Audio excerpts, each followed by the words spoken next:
真了。娱乐梦工厂编辑报道。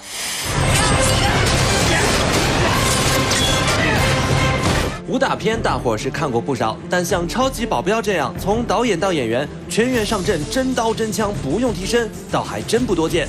这部由岳松自导自演、历时3年打磨的功夫巨制，就将为影迷们诠释何为真正的拳拳到肉。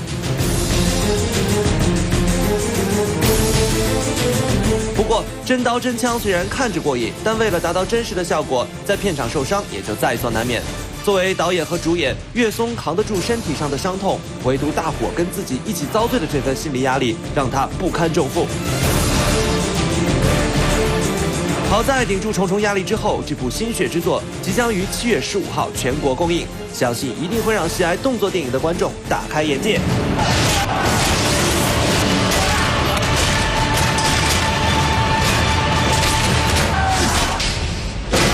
娱乐梦工厂。